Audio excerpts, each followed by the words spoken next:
How you guys doing? This is Hero of None here with your tip of the week. And tonight we're going to go over tanking. Now I have a entire long sheet about roles and what some of your guidelines are for doing each one of these. But tonight we're going to go over tanking and kind of get into various tanking methods, how to do pulls, how to do taunts, all that good stuff inside Elder Scrolls Online. Alright, so we have our basic tank set up here, our Vampiric Knight set. And let's first go over some of the key elements on our taskbar here. Now, we have Pierce Armor, which is a taunt. And I also can have an alternate on the Undaunted line with Inner Beast.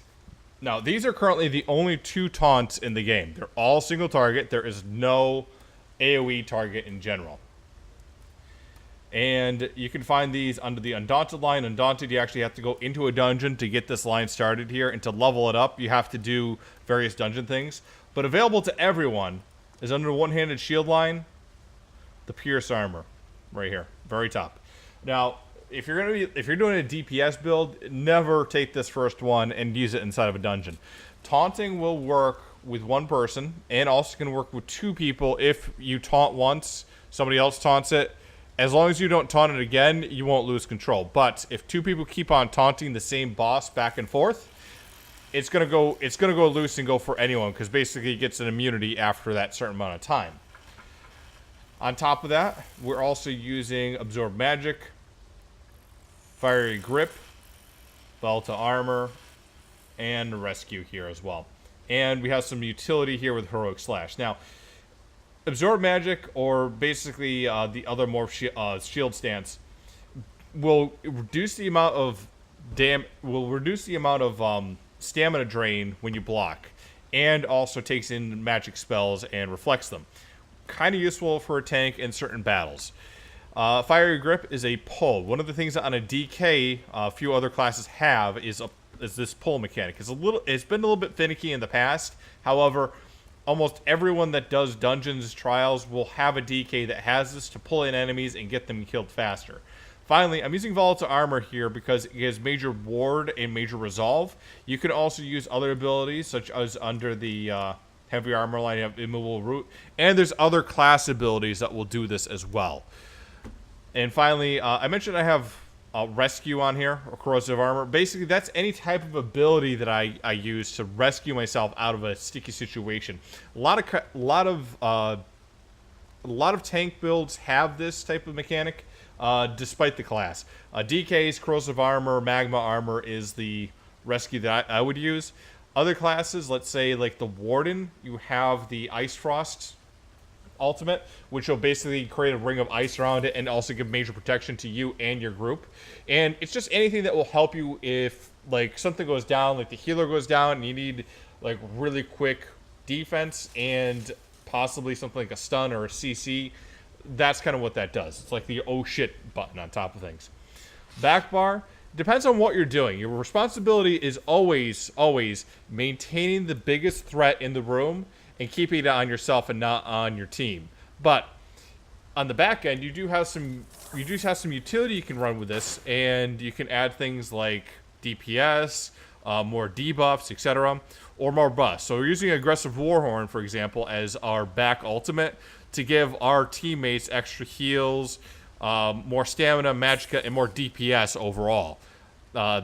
Again, this is back bar, this is front bar. Why? Because if it's a no shit moment, I'm not going to have time to weapon swap. But if I'm trying to buff people, I can get that up pretty quick. The rest of this here, pretty much just DPS setup, which you wouldn't really use for a Trials tank, but for a Dungeon tank, it's not too bad off.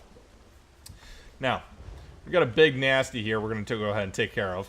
And kind of show you how to go about engagement. So, first thing off, typically a heavy attack, and then taunt and block. You want to notice what your enemy's abilities are. If you've never done any type of tanking, it's going to be a learning experience the first time you do it. You're going to do a lot of blocking. You want to pay attention to your stamina. You want to get in heavy attacks. See, we saw him drop. He saw him to drop the thing there. He's spawning ads now on us. Notice as well, like, if I approach from this way here,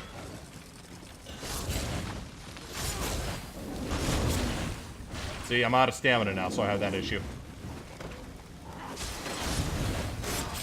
If I approach from this way here, I'm going to face him back here.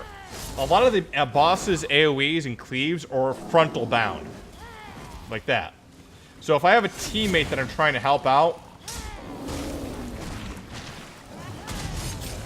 I'm going to try making sure they keep themselves in the back area here. It's safe. Go ahead and cast a Warhorn.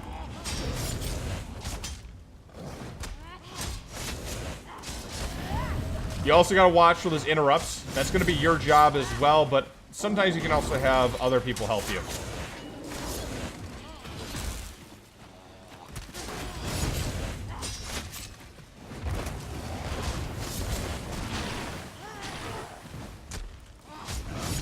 Notice I'm trying to give full heavy attacks when I can, when I know this boss is going to be hitting me something hard, to get myself stamina back.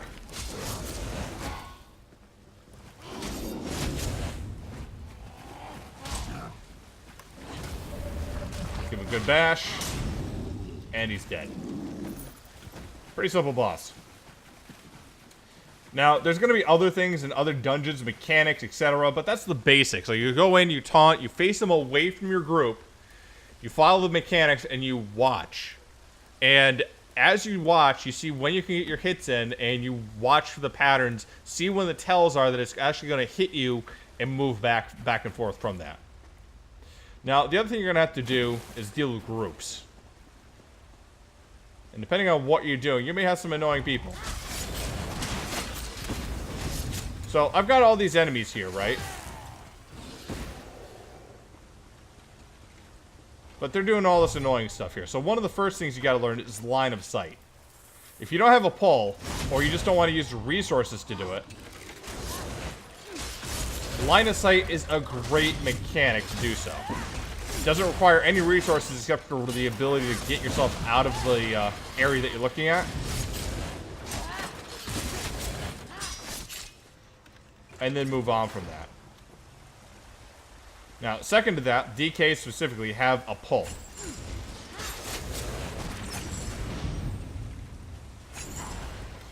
Pulls can be annoying and tricky things. So you see that guy's over there. I want to pull him in so my group can AoE him. Now I've got them all here. Breathe some fire on them.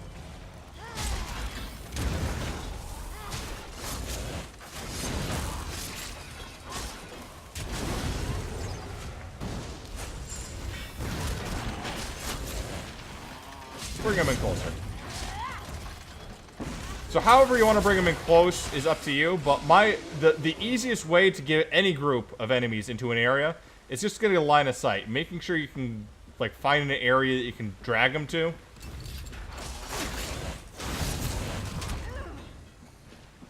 Someplace they can't hit you is very useful. Even just coming back into an area. Other times, you just want to group around your, whatever your ranged enemies are.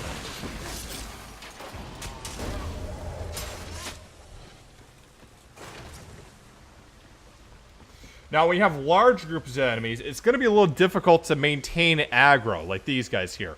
So, if I have 4 people, I want to make sure they don't get hit, but I have a large group, you can do a few things here. There's things called soft taunting, which basically means if no one does AoE damage to an enemy, and you do damage to it, that enemy is typically going to be fighting you. And DPS, keep this in mind. If you're going to be fighting and if tank doesn't exactly have full control of the situation, stop AoEing. Your DPS does not mean that you should just AoE and get yourself aggro and get yourself killed. That's very important.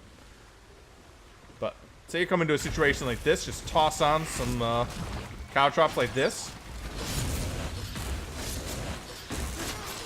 Typically the tank is going to take all the aggro while somebody focuses down 1 or 2 targets.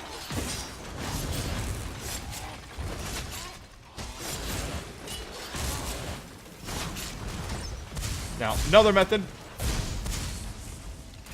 These guys in. We're going to line of sight here. See, that other guy's coming up now.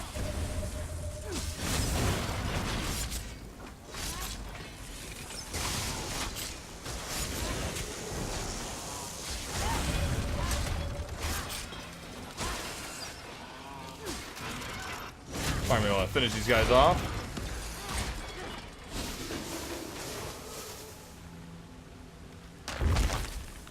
Now, I'm not using my major resolve as much as I probably should. Typically, you will want to rotate that in as you're doing your fights. But, again, depends on what you're doing here. Now, again, another situation here. Let's just say that these are a little bit more than just 3 here, and you want to maintain these guys. Come into your group, taunt one, taunt the next one, taunt this one. Taunt back, and circle your enemies. Typically, as you're circling like this, a little easier to see in large group.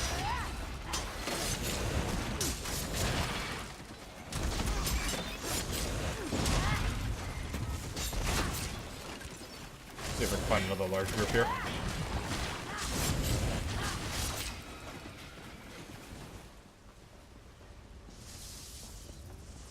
Small groups, small groups. Ah, here's a big group. So, in this case, right? Taunt one, taunt another, taunt another, taunt another, taunt another, and then rotate back through. It's basically like, you're basically acting like a prairie dog, or yeah, sheepdog, sorry, not prairie dog. Trying to round up these enemies into a single area.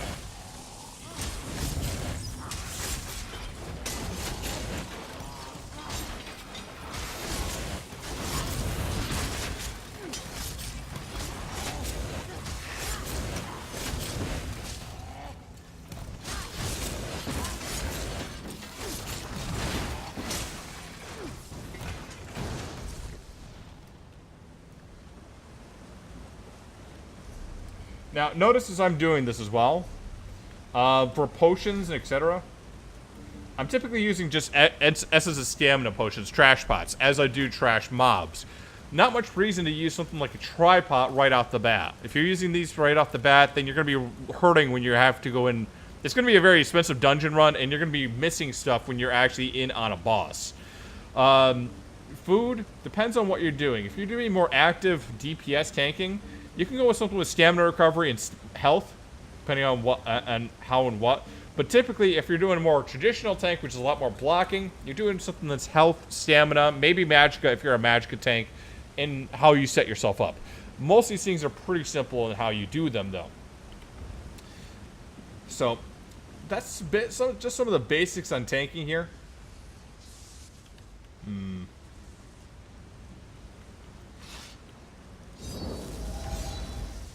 Now, just to go over one other thing here as well.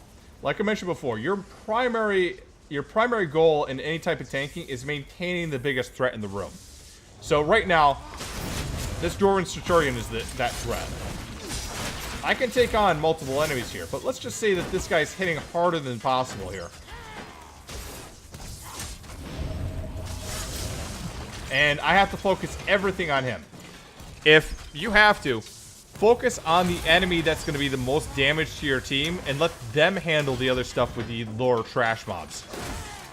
They should be able to handle it. You shouldn't have a group that's so weak that they can't handle some trash mobs that's coming in on top of things. And especially with bosses, there's going to be times you have to focus more on the boss than you're going to have to focus on the ads. Let your team handle that as possible. Sometimes, though, if you have the resources, you can go ahead and do other stuff with that, though, too. Keep in mind with any of this, you can DPS, you can heal, you can take in on any whatever secondary task that you want to. But your primary focus when you're tanking should be holding the aggro on the most dangerous thing in the room. And on top of that, you should also be trying to command people, lead the enemies on where they should be going, and just basically helping your group. Anyways, that's Hero of None. That's just some of the basics on tanking. Take a look on my website for a little bit more information on some of the guidelines on what you can do as tank. And I'll catch you in Tamriel.